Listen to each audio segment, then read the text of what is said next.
वंदे मातरम। मेरे प्यारे देशवासियों, स्वतंत्रता संग्राम का इतिहास अनूठा, रोमांचक, हृदय स्पर्शी व संघर्षों की गाथा है। इस पर जितने भी लेख, विचार, विमर्श, चर्चा की जाए, पुस्तकें लिखी जाएं, शायद कम पड़ जाएंगी। क्रांतिकारी वासुदेव बलवंत फड़के जी का नाम लेते ही तात्या टोपे, छत्रपति वीर शिवाजी महाराज जी की याद आती है। क्रांतिकारी वासुदेव बलवंत फड़के जी वीर शिवाजी से बहुत प्रभावित थे। उन्होंने छापामार युद्ध के द्वारा ब्रिटिश शासन की नींद हराम कर रखी थी। वीर क्रांतिकारी तात्या टोपे और छत्रपति वीर शिवाजी महाराज से ही आपको छापामार युद्ध कला की प्रेरणा मिली। वासुदेव बलवंत फड़के जी का जन्म महाराष्ट्र के रायगढ़ जिले के शिरढोण गांव में 4 नवंबर सन 1845 को हुआ था। शिक्षा प्राप्त की और सरकारी नौकर हो गए। कुछ समय नौकरी में बीत गया। जब इनके माता की तबीयत काफ़ी खराब हो गई तो ब्रिटिश अधिकारी ने छुट्टी देने से मना कर दिया। बलवंत फड़के जी त्यागपत्र देकर बीमार मां के पास पहुंचकर सेवा की, परंतु मां की मृत्यु हो गई। मां की मृत्यु से वासुदेव बलवंत फड़के जी दुखी हुए, परंतु फिर सोचा कि एक ना एक दिन तो सबकी मां को जाना है। ढाढ़स बंधाया।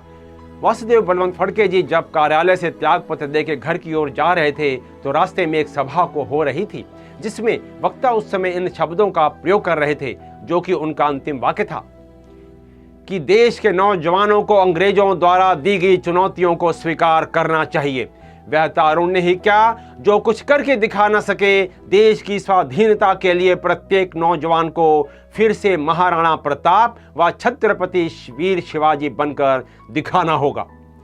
यह शब्द बलवंत फड़के जी के हृदय पटल पर बस गए और मन ही मन सोचने लगे कि मैं अपनी माँ की मृत्यु पर इतना दुखी हो रहा हूँ, जो कि केवल मेरी ही माँ थी, परंतु हमें उस माँ का ख्याल रखना है, उसके लिए चिंतित होना है जो कि सबकी माँ है, हमारी भारत माता।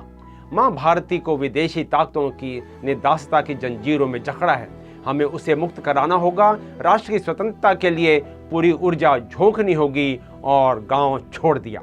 छत्रपति शिवाजी महाराज को अपना आदर्श बनाया और प्रण किया कि वह अब अन्य जातियों को संगठित करेंगे और ब्रिटिश शासन से भारत माँ को दासता से मुक्त कराएंगे। वासुदेव बलवंत फड़के जी ने कुश्ती, तलवारबाजी व घुड़सवारी सीखी। तत्पश्चात वन्य जातियों जिनमें भील, रामोशी, नाइक इत्यादि को एकत्र कर सैन्य प्रशिक्षण प्रारंभ कर दिया।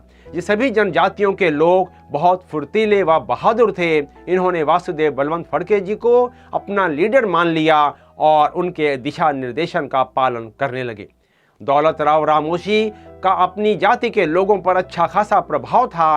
वह भी अपने सहयोगियों के साथ वासुदेव बलवंत फड़के जी से मिलकर इनकी भुजाओं को सशक्त किया।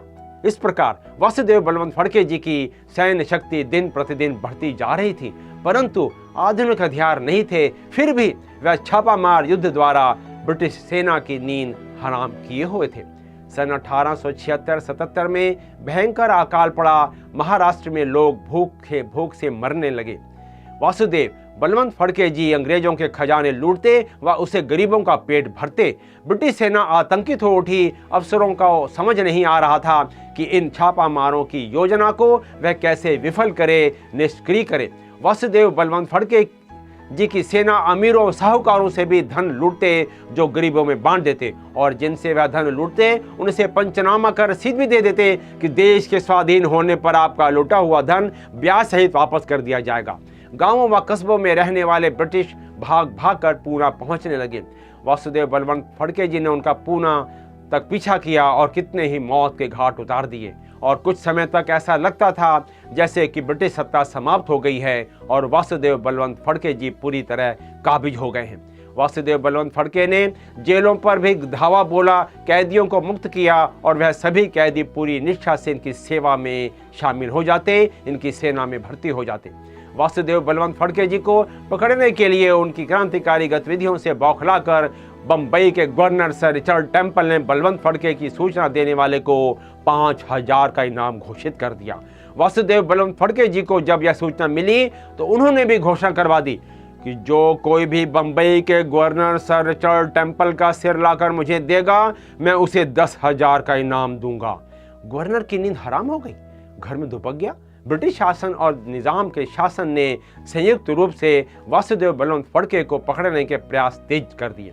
क्रांतिकारी वीर फड़के निज़ाम के राज्य में पहुंच गए। बुखार ने उन्हें घेर लिया। थक कर चूर हो चुके थे। वह हैदराबाद राज्य के कलादगी जिले के गांव में देवी के मंदिर में विश्राम करने लगे।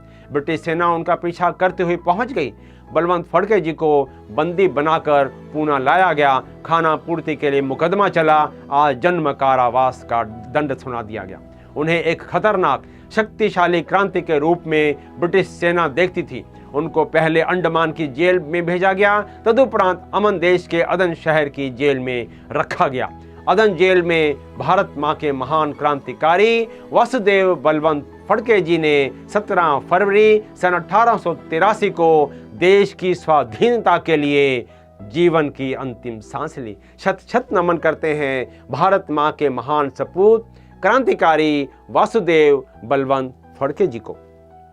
इस अवसर पर एक रचना याद आती है, प्रस्तुत है।